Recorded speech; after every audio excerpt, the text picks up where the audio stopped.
Muy buenas noches, bienvenidos sean todos los parroquianos a la Taberna de Clio, un espacio para discutir la historia, para hablar de nuestro pasado y por supuesto del presente, en tiempos bastante complejos que estamos viviendo. Y el día de hoy vamos a empezar con un especial que hemos dedicado a las tres heridas en la historia de México. A lo largo de estos años dando clases, ejerciendo la docencia, tanto en adolescentes como en adultos, nos hemos dado cuenta de que hay tres temas en la historia de México que cada que salen levantan las cejas y discusiones. Puede que otras cosas los tengan apaciguados, que no les atraigan tanto, pero estos tres en especial siempre levantan participaciones. La conquista de México, la pérdida de territorio y la noche de Tlatelolco. Pensando esto, es que hemos empezado esta grabación y como siempre, en esta noche lluviosa y fría de enero, me acompaña el sabio Emperador Durmiente. Emperador, muy buenas noches. Muy buenas noches a todos, gracias por acompañarnos este día. Vamos empezando el año y vamos a empezar duro con esta trilogía, ¿ok? Porque, cómo nos duelen, ¿eh? Esas tres heridas que no pasa, no hay conversación donde salga el tema que no salga raspado a alguien. O sea, si no, pregúntenle a nuestro expresidente. De hecho, ese es el ejemplo más cercano e inmediato que podemos tener de las primeras acciones que hizo el expresidente cuando llegó al poder. Pero bueno, llegaremos a eso. Esto se está poniendo sabroso. Desde antes de empezar. Muy bien, damas y caballeros. Vayamos a las bases. ¿Qué consideramos nosotros como una herida histórica? En lo personal, ya que llevo tiempo pensando esto, este tema en particular, son esos eventos históricos que el día de hoy siguen doliendo y sobre todo siguen levantando pasiones, tanto a favor como en contra. Si hablamos de la conquista de México, si hablamos de la pérdida de territorios, hablamos de Tlatelolco, que es lo más inmediato y donde por supuesto que todavía hay familiares nuestros que estuvieron en esa época. Claro que al momento de abordarlos en clases, repito, con adolescentes y con adultos, con un público variado, vamos a decirle, no dejan de salir los comentarios, por ejemplo, con la pérdida de territorio. Profe, ya lo podemos recuperar. Interesante, ¿no? Hay gente que todavía piensa que se puede librar una revancha en el Álamo. No diré, pero aquí se le dice el Emperador Durmiente, que piensa que todavía podemos ir a pelearlo. Un día, la historia da vueltas, hermano. Un día voy a ver el águila mexicana ondeando en el Álamo. Espero estar ahí para verlo. Si hablamos de la conquista, por supuesto que no, tan solo para rápido, nos viene Octavio Paz con la famosa chingada. Chingada. Y de Tlatelolco, pues ni se diga, ¿no? Díaz Ordaz, borrado de la historia, su placa en Metro Hidalgo, etcétera, etcétera. Emperador, ¿tú qué entiendes, qué quieres complementar respecto a esta cuestión de las heridas? Para ir entrando un poco en materia, y algo de lo que estuve reflexionando desde hace unos meses de que estamos planeando esta trilogía, creo que son heridas que, uno, dependen mucho de cómo nos las han estado contando. Okay. Ya ahondaré un poco más en eso más adelante. Sí. Y segundo, parece que siempre hay personas muy, muy interesadas en que cuando eso empieza a cicatrizar hay que rascarle otra vez para que sangre, porque hay muchos interesados a los que les funciona, ¿okay? Que ya iremos entrando cada vez más en eso. Hay interesados a quienes les funciona. ¿Me estás diciendo que la historia es un aparato político? No lo puedo creer. No, no puedo concebir eso. La historia es más que repetir fechas y aprenderse nombres. Mira nada más, nunca lo hubiera pensado. Ahí está, damas y caballeros, para que vean que estudiar historia sí sirve de algo. bien dicen por ahí, protejo tu realidad, ¿no? Me encanta la referencia. Ya con esto establecido, creo que podemos avanzar a la primera herida en la historia de México. ¿No me creen? Díganme dónde quedó la estatua de Cristóbal Colón. Ya lo abordamos, ya platicamos de Cristóbal Colón, ya dijimos muchas cosas y sin embargo nunca nos vamos a poner de acuerdo al respecto. Acabaron quitando su estatua y sabemos que no es la única a nivel América que se ve borrada. Pero, Ujú. ¿qué hace que este episodio sea tan doloroso para la nación, que se hable incluso de traiciones? Litsi no me traidora.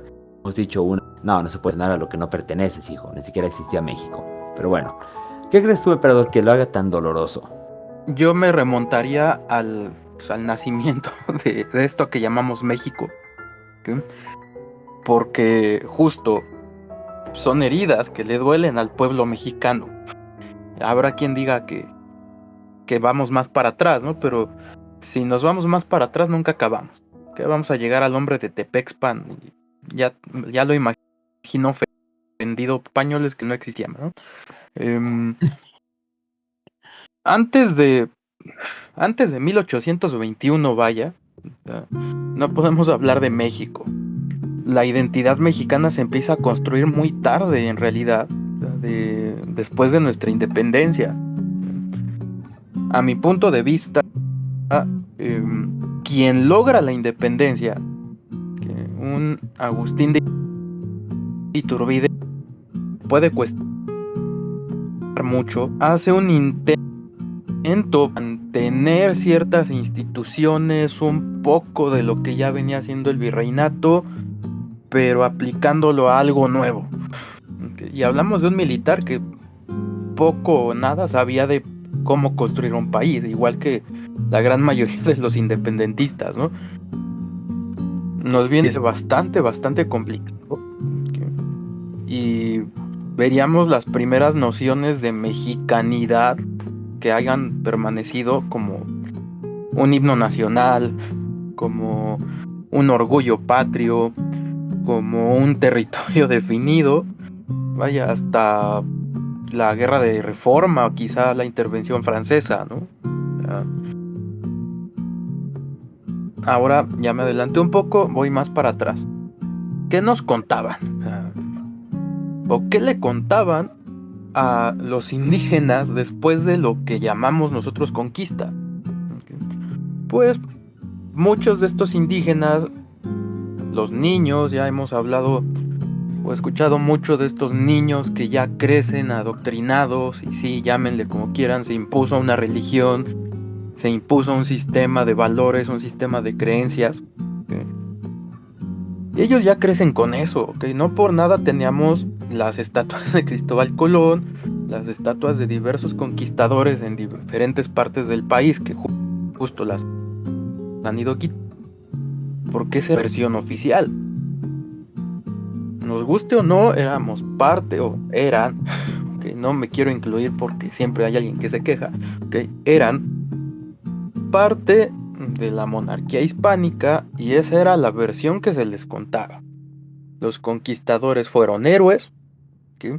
Cristóbal Colón hizo algo impensable, aunque se haya tropezado sin querer con un continente, y pues, héroe. Y por supuesto que me imagino al indígena entendiendo, ok, ese es el héroe que me están pintando, pero ¿y qué tiene que ver conmigo si tenemos color de piel y demás? Entonces, diferente, me refiero.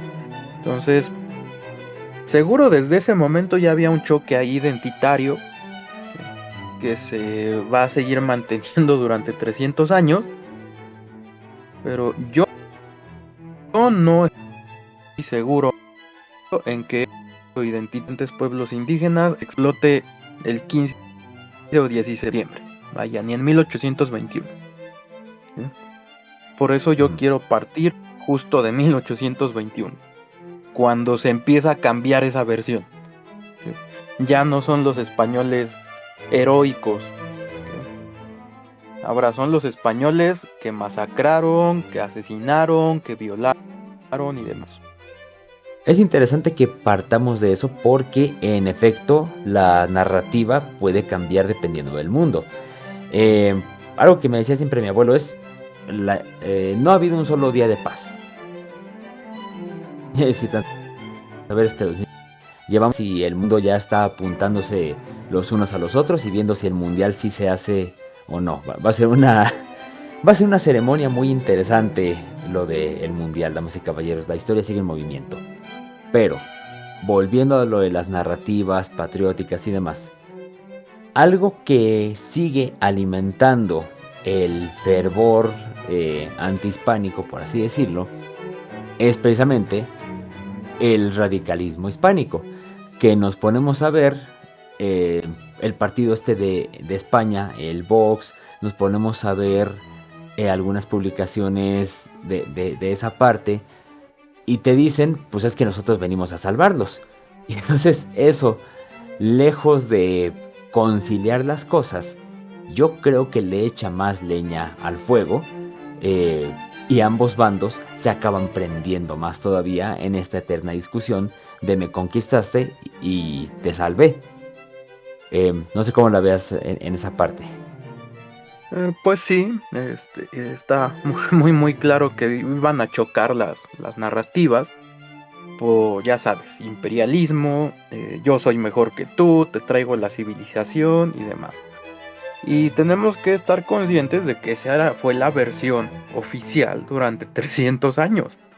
¿Ok? Sí, sí, sí. ¿En qué momento se empiezan a revalorizar a las culturas indígenas? Igual, muy, muy, muy tarde en nuestra historia. Ahorita de bote pronto, mmm, Maximiliano, que por consejo de su suegro le dijeron, gánate a los locales, y los locales eran los indígenas. ¿Sí? No se les olvide que el proyecto liberal de Juárez no es como que los incluyera mucho. ¿Sí? Y el proyecto liberal de Juárez se materializa con Porfirio Díaz, ¿no? Los tenemos como empleados opuestos, pero eran del mismo partido. ¿Sí? Y lo de Sí, Porfirio sí, sí. tampoco tenía muy en cuenta. ¿Sí? Entonces va a ser hasta post-revolución que voltean a ver y dicen, ah, mira, hay un montón de morenitos que han estado matándose en estas guerras internas a los que también hay que voltear a ver. Para mí llega muy tarde, ¿ok? Y ahí entraríamos al nacionalismo posrevolucionario, Diego Rivera, Velasco, Siqueiros, Morales, donde ahí sí ya tienes muy, muy, muy presente a los indígenas y en qué momento se vuelven icónicos o se vuelven visibles cuando le son útiles al poder, ¿no? A los políticos, porque repito, ellos estuvieron ahí peleando todo el siglo XIX contra extranjeros, entre ellos por liberales, por conservadores, por masones, pero eran la carne de cañón, ¿no? Es hasta el siglo XX que se voltea a verlos y con una perspectiva distinta, ¿no? Porque protagonismo, guerra de castas, ¿no? Depende de la narrativa, pero en la guerra de castas son los malos. Ajá, sí, porque iban a quemar y demás. Sí. Y En la Yucatán se guerra, acabó juntando otra vez con México, sí, exactamente. en la guerra de Pero, Mixtón son unos ajá, indígenas que están creyendo de lo que les dice una piedra. Bueno, así te la cuentan, ¿eh? O sea, y creían que la piedra les daba órdenes. O sea, la sí, narrativa no les ayuda hasta que se reestructura la historia nacional en el siglo XX. sí, y durante el 19, protagonismo fuera de eso, no. O sea, todo el tiro es internacional y bien dices, acaban siendo carne de cañón, ¿no? O sea, solo hasta que hace falta ir a reventarse con los barcos franceses que vienen llegando en son de guerra es que nos acordamos que hay indígenas y que pues, alguien tiene que llenar. Sí, es una Ujú. cuestión bastante obvia, ¿no? Y es cierto que igual durante el porfiriato tampoco se les prioriza mucho, pues, se prioriza al extranjero. Sí, es hasta la posrevolución que por fin se les voltea a ver como algo más que simple relleno. O mano de obra. Sí, claro que sí. Ahora, la cuestión ahí es desde dónde vendría esta... ¿Cómo he visto que le dicen? Esta infantilización de tratarle como Ujú. si no supiera, de tratarle como que tienes que guiarlo porque en realidad es inconsciente. Pues quizá desde la misma conquista, porque pues, ya ves que estaba la cuestión de la evangelización. Y no, damas y caballeros, no hubo una quemazón como les han dicho. De hecho, es otro tema. Pero en realidad era algo más o menos perdonable el encontrarles realizando sus prácticas antiguas, sus prácticas paganas. No es como tú te lo imaginas, o sea, sí, sí había, pero no era el panorama tipo, ¿cómo se llama este manga? Tipo Berserk, donde los calabozos estaban llenos de prisioneros siendo torturados. No, no tanto. Pero precisamente se les daba esta consideración bajo la discusión de no saben lo que hacen. No sé si estás de acuerdo conmigo en ese punto. Pues sí, sí, sí, sí. De hecho, tenemos que tener muy claro que la Inquisición española persiguió a otros españoles y castigaba las herejías, ¿no? Pero sí, llegaron a esta conclusión de no puedes, muy obvia si quieres, pero se tardaron un rato, entonces sí quemaron a algunos, pero Sí, al final concluyeron en, ¿sabes qué? Pues no podemos castigarlos por algo que están aprendiendo apenas. ¿Sí? Y eso se extendió por un buen rato. O sea, no es como que en algún momento, ya aprendieron. Que no, se extendió bastante tiempo. Se va a juntar con este tema de las castas. Y los invito a leer los trabajos que hay en el Colmex sobre cómo este sistema de castas que has notado que se ha empezado a sonar otra vez mucho. sí. Que se estaba súper estratificado. Que hay obras del Colegio de México de diversos autores que tocan el tema, donde sí, en el papel existían las castas, en la práctica era algo bastante, bastante complejo, porque convenviabas la cara, ¿no? O sea, pensemos incluso en personajes de Morelos, que Mm. en su acta de nacimiento dice, es hijo de blancos o es hijo de españoles, algo por el estilo, pero el tipo era de ascendencia mulata. Entonces puedes confiar tampoco ciegamente en los documentos. Existen un montón de historias alrededor de otro, aparentemente mulato Vicente Guerrero, pero aún hay algunos se pelean sobre si era blanco o no. ¿Ok? Entonces era bastante complicado lo de ser indígena o no ser indígena, porque tenía ciertos derechos o privilegios, ¿no? Pero que ambas cosas apuntan hacia lo mismo. Una muerte política, una relegación completa de la participación. Si quieres tu protección, es un hazte para allá porque tú no le sabes, entonces deja que nosotros hablemos, ¿no? Sí, y creo que lo de las castas, creo que es una herida que viene muy de la mano con esta cuestión de la conquista, y volviendo a lo que decías al principio, porque se le da la connotación toda la vida del sometimiento absoluto, ¿no? De la chingada. Así tal cual como lo plantea este señor bonito Octavio Paz. Em, en ese aspecto, creo creo que la violencia, creo que el sometimiento juega un papel clave, pero se queda al mismo nivel de ser relegado de estos derechos. ¿No? Porque sí, cuando llega otra vez la parte de Iturbide, de estar haciendo las leyes y demás, pues obvio, a quienes no tomaban en cuenta, adivinen ustedes, ¿no? Sin embargo, sin embargo, y volviendo a lo que decías del patriotismo, ahí quería anotar algo. Ódienlo, sí, lo odiamos, la verdad. Bueno, no, tú no. Pero Santana es el que acaba poniendo el himno nacional. No quiero acusar a Mm. nadie, pero el emperador ama a Santana. Admiro ciertas cualidades del tipo, mira, eh, ampliando un poco el paréntesis, el siglo XIX mexicano era un avispero. La mayoría de los héroes nacionales salieron con los pies por delante, ¿verdad? Y Santana se las arregló de uno u otro modo para verlos morirse a todos. Enterró hasta Juárez, fue el último en irse, sobrevivió como en el Risco. ¿A qué edad murió Santana? De 80 y tantos, me parece. O sea, el tipo vivió todo. El tipo ya era soldado antes de la independencia y se murió hasta el gobierno del Lerdo de Tejada. No, sí. Hay que hacerle su capítulo a Santana, sin duda. Sin duda. Pero bueno, ¿cómo es esto de la muerte política?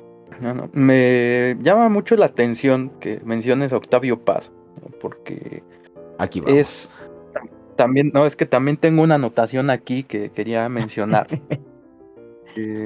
Ya lo hemos retomado en varias charlas anteriormente, la triple negación de Ajá. que menciona em, Octavio Paz, ¿ok?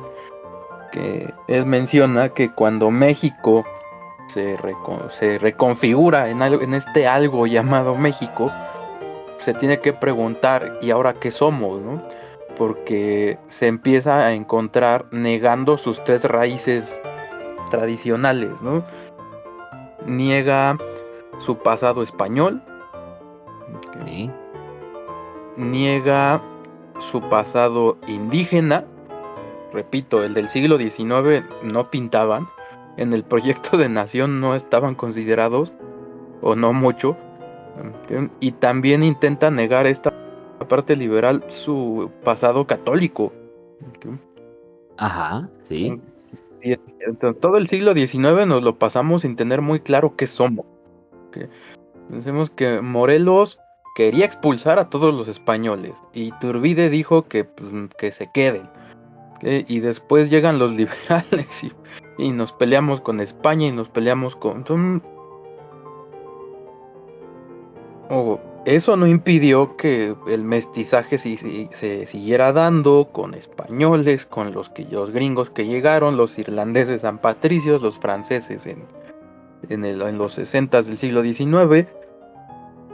Entonces, para cuando llegas al siglo XX, México ya es un revoltijo aún peor que cuando empezó. Sí. Y hay que elegir,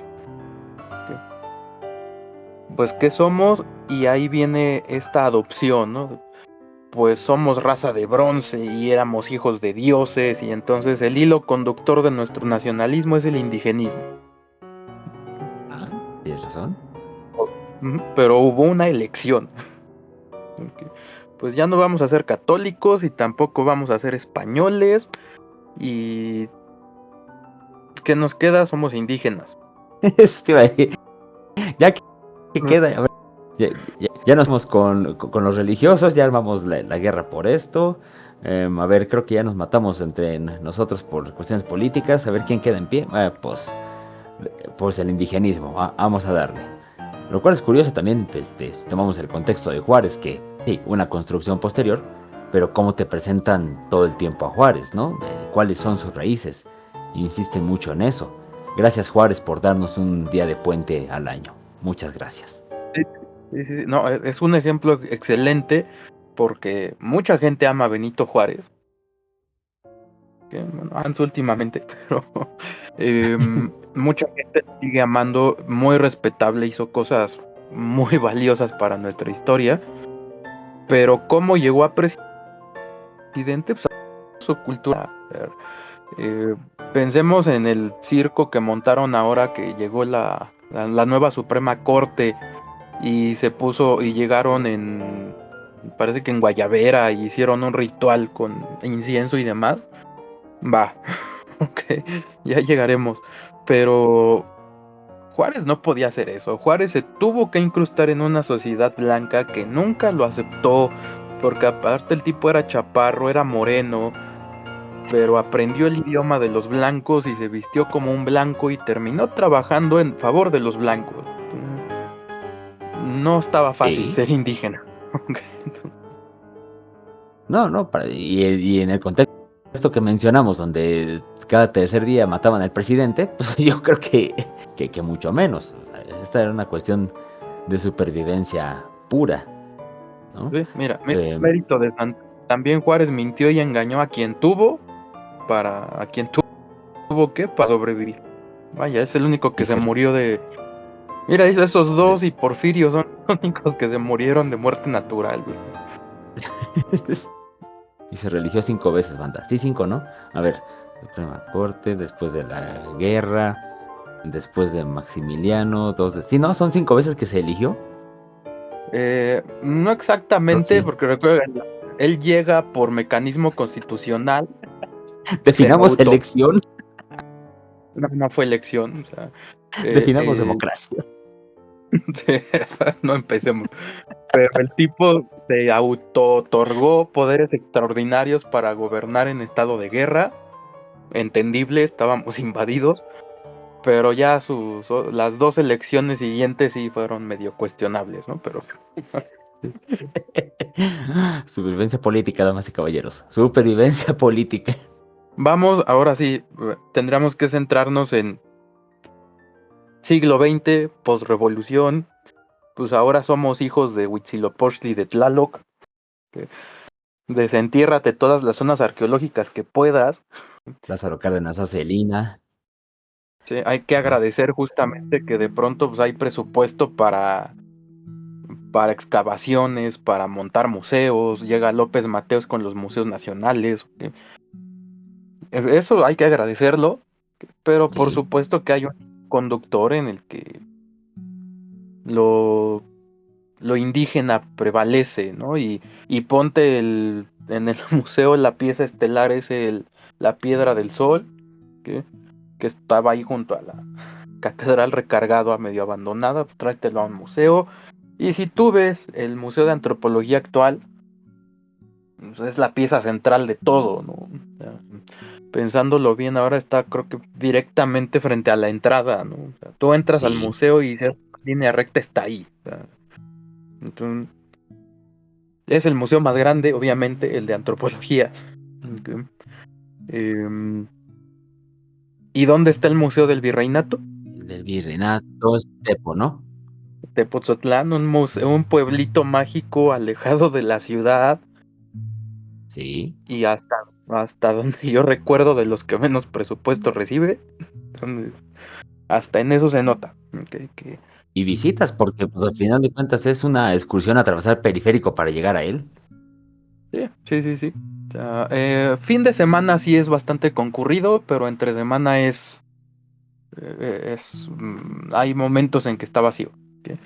Sí. Em, Antropología diario está lleno, excepto a los lunes que cierran, pero diario hay extranjeros. ¿Ok? Vaya, yo vivo relativamente cerca, hice mi servicio social ahí y alguna vez creo que te lo comenté. Ah, ¿Que te robaste un cáliz de plata? Ah, no, ese es otro, ¿verdad? ya no sé.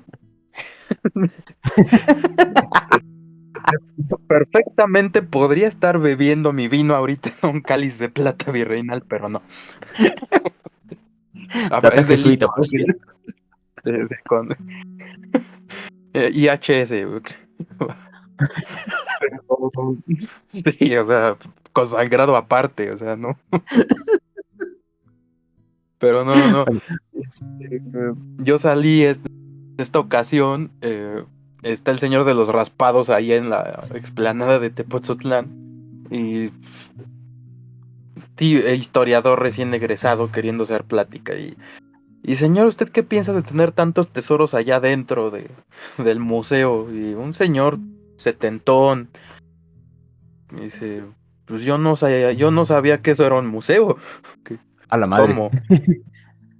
Pues eso es la iglesia del pueblo, ¿no?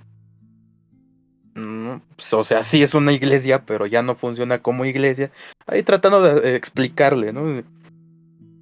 Pero para él seguía siendo la iglesia del pueblo.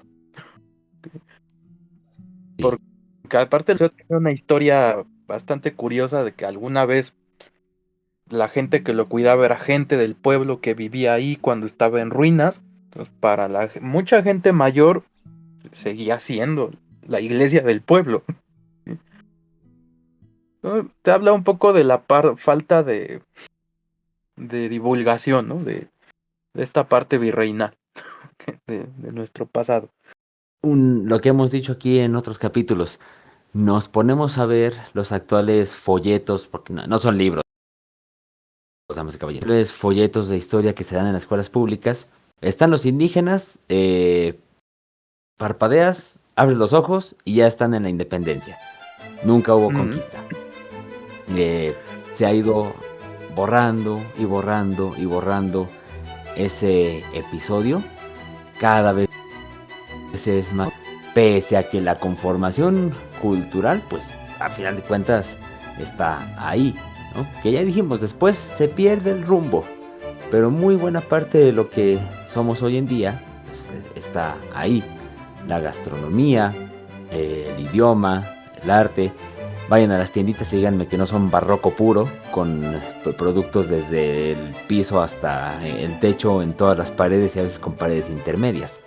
¿Has Sin visto esas embargo, dulcerías de la Ciudad de México que literalmente los muros están tapizados de dulce? sí, sí, sí. Entra a cualquier tiendita, cualquier comercio mexicano y vas a ver que nos encanta tener todo así bien, bien atiborrado, ¿no? Y al Ujú. contrario, llega a tienda que tenga poquito y dices, está vacío, está desierto. Pero bueno, es Sí, otra me cosa. encanta esa lógica esa de se tiene que ver qué hay. Exacto, tiene que ver qué hay. Sí, sí o se ve pobre, Sí, tápalo sí, con sí. algo. Que, que, Pero que- México, es la apariencia nos interesa bastante. sí. Y hablando de apariencias, hablando de heridas, ahí está lo de Sonora Grill. Ahí está la cuestión clasista. Porque yo creo que la herida de la conquista va en cuanto a sometimiento, ¿ah? Mestizaje, la, la muerte política, ¿m? y Ujú. esta última parte que estamos mencionando. Yo creo que va en cuanto a eso, el que haya un resentimiento todavía a lo ocurrido hace 500 años, más de 500 años ya, ¿no? 505 años ya llevamos de conquista. Em, Creo que esos son los aspectos que siguen calando la actualidad. No sé cómo Sí, la me veas. encanta, sí, me encanta que menciones esto del sometimiento, porque a eso voy, ¿no? Al error que hace rato decía, no, no me voy a decir nos conquistaron, ¿no? O perdimos, ¿no? Porque yo no estuve ahí. Ok. La vieja confiable. ¿En qué momento se da esta adopción de Temogle, preguntándole por el oro, y entonces empatizas con él? Ok. Entonces, sí, sí hay una suerte de victimización, claro que hubo víctimas de esa guerra, ok, y muchas, que muchas, las guerras medievales eran brutales, en realidad. Sí. Eh, Pero entonces te empiezan a vender justamente esta idea, el lado de lo opuesto, ¿no? Porque teníamos eh, viene la visión de los vencidos, de Ujú. Portilla, ¿no? Que ya había otras obras previas, ¿no? De los primeros años del siglo XX, hablándote de cómo sufrieron, por supuesto que sufrieron, que murieron hombres, mujeres, niños, la viruela, por supuesto que sí, pero ¿qué tanto tenía que ver ese indígena que murió peleando por Tenochtitlán en la noche triste o persiguiendo a Cortés, con el mexicano del siglo XX. Como dices, hay 500 años, bueno, ya 21, siglo XXI. Hay 500 años y estoy empezando a ver en redes sociales, oye, ¿y si reconstruimos el Huaytocali, o sea, el templo? O sea, y yo le he respondido a un par de personas, digo, yo también pensaba así de niño, o sea, es que yo lo quiero ver en todo su esplendor. Ahora me pregunto, los edificios tienen su función. ¿Qué se hacía en ese templo? Pues, A ver quién es el primero. Isaac,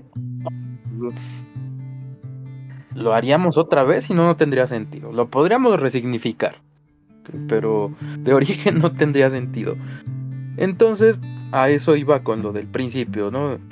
Hay intereses políticos a los que les interesa muchísimo fomentar este orgullo hacia los pueblos indígenas, aunque los indígenas de veras estén vendiendo naranjas en el piso, ¿qué? Pero nos sentimos super herederos de Cuauhtémoc, ¿qué? Y fomentar cierto odio, animadversión hacia España. Sí, AMLO, Sí. no, ya no eres el primero que exige perdón. Y se le fueron 6 años y no se culparon. Entonces, Y como dijo Don Teofilito, ni pasará. ya la presidenta hoy que estamos grabando, creo que leí que volvió a pedirlo. Y lo sigues viendo en detalles, o sea, que la ex primera dama se vistiera de un típico, al parecer hubo quien dijo que parecía mesera. Sí parecía. Pero ver el apellido Müller, en traje típico, o ahora nuestra presidenta Sheinbaum en traje típico, ¿no te suena mucho a una cierta apropiación cultural? Sí. Me voy a animar, lo estaba pensando, pero ya tú decides si lo metes en la edición. Que Las opiniones El, de los colaboradores. nuestro expresidente yendo a que le den un bastón de mando, los pueblos Ajá. indígenas, que acabaron el sexenio quejándose, también igual, que- pero tratando de enlazarse con esa práctica de transferir el poder del pueblo hacia su gobernante. Ujú. Pero vive en el Palacio Virreinal. No lo había visto así. ¿Qué más quieres de este sincretismo que hemos ido construyendo? En el que, a mi parecer, creo que es posible aceptar que Sí. heredemos herencia de los dos lados. ¿Sí? Conozco personas bastante brillantes que tienen argumentos muy sólidos para decir si sería necesario o si nos haría bien como país psicológicamente el que los españoles se disculparan. No va a pasar. Y perdón que me extienda tanto, pero no va a pasar, a mi parecer, por una razón, ¿no? Me parece que se han disculpado los franceses y creo que se disculparon los holandeses y los británicos, no creo que los británicos, ¿no? Pero ¿por qué España no? Bueno, hubo una diferencia, que hubo un mestizaje aquí, entonces los españoles no se han dejado de ver como esos benefactores. ¿Por qué se van a disculpar? Ellos no lo van a hacer. Tendrías que cambiarles todo el chip y pensemos que toda la grandeza de su imperio, cuando lo fueron, estaba basada en estas tierras, en América. Tendrían que ir contra su propia historia para disculparse. Sí. ¿Ok? Y ellos no son tan, no sé qué palabra utilizaron, tan fáciles para ir contra su historia como lo es México, que lo hemos hecho varias veces. Y va, Ay, ya no me meto con nuestro expresidente. Vámonos con otro expresidente, el que intentó cambiar a Santa Claus por Quetzalcóatl. hubiera estado chido y lo sabes. Pero le faltó publicidad. Le faltó publicidad, exactamente, pero hubiera estado chido. No, ya para ir cerrando esto y enlazando un poquito con lo que dices, eh, retomando a uno de nuestros maestros que le salía espuma por la boca cuando se tocaba el tema, tú sabrás quién, eh, ¿qué tienen que ver los indígenas hace 500 años con los danzantes del centro que tienen unos trajes elaboradísimos, ¿no? Sí, tenemos un maestro que un compañero perdió todo respeto por usar eh, a estos danzantes como algo fiel a la historia. Y el señor arqueólogo y demás, pues obviamente se ofendió. Porque sí, es una reconstrucción la que tenemos hoy en día, que ha pasado por muchas cosas, ¿no? Por muchos filtros. Eh, Dudo mucho que pareciera carnaval brasileño. Porque la última vez que fui sí parecía carnaval brasileño, hay que decirlo, ¿no? Pero bueno, nos gusta, nos encanta. Penta sale así con su penacho enorme, ¿sabes qué? Yo quiero esa figura.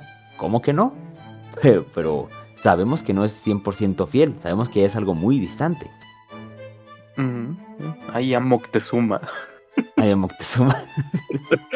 Pero bueno, Um, últimas consideraciones ya para ir cerrando por hoy. eh, Te diría que la herida de la conquista va a seguir abierta siempre en la medida en que nos empeñemos en seguirla rascando. O sea, hay Ujú. quien considera que se terminaría de cerrar con una disculpa de su parte. Ya expuse por qué no va a pasar. ¿Ok? Hay quien dice que tendríamos que reconciliar esa idea y aceptar los dos lados. ¿Ok? Cada quien puede encontrar su solución, pero pues, esa herida abierta se ha convertido en parte de nuestra cultura. ¿Ok? Hay europeos que nos identifican por eso, ¿no? O sea, es que ¿por qué se pelean con su pasado, ¿no? Pero así es México y Pues, tiene su encanto y así nos quieren, que siguen tratando de venir para acá, entonces siguen haciendo las Américas aquí. exactamente. Yo considero que esto sí, lo vamos a seguir viendo. Y presiento, algo me dice que en el mundial que se aproxima va a haber mucho, mucho de qué hablar. No sé, algo me lo dice por ahí. Este va a ser un Bueno, año muy interesante, damas y caballeros. Así de fácil. bueno, mira, los mexicanos en cada evento deportivo internacional dan que hablar. O sea, Aquí vamos de nuevo. ¿qué pasa? Al primero que se le Hay que hacer ponga, un programa. al primero que se le ocurra pensar siquiera la palabra Mandel, lo saco del chat. Ay, no puede ser. Y clavados también. Y tren bala y bueno. Se Ya votó veremos qué por un pasa. Pero tiburón. somos bueno, entonces, damas y caballeros, este ha sido el primer capítulo hablando de las cuestiones que implica la conquista. Déjenos, por supuesto que siempre nos gusta estarlo leyendo. Bueno, a mí, al señor no se le permite el acceso a la cuenta porque si no nos acabarían baneando de tantas peleas que tendría. Pero el siguiente capítulo va a ser nada más y nada menos que la pérdida de territorio. Y creo que si hay algo que está sonando mucho hoy en día, es esa vieja rencilla con nuestro vecino del norte, ¿verdad? Y cierta cosita por ahí llamada Doctrina Monroe y Destino Manifiesto. Así que la siguiente semana vamos a grabarlo. ¿Cómo que no? Esto se va a poner bien chido. Emperador, últimas palabras. Muchas gracias por acompañarnos. reconcíliense con el pasado. Quiero cerrar con esa. Una maestra de la carrera dijo que la historia no es para regañar muertos. O sea, ya no están. Que nos hacemos daño solos. Que aprendamos de ella. Buenas noches. Y buenas noches. Perfecto, me encanta. Hasta luego, ciérrale, que nos vamos. Adiós.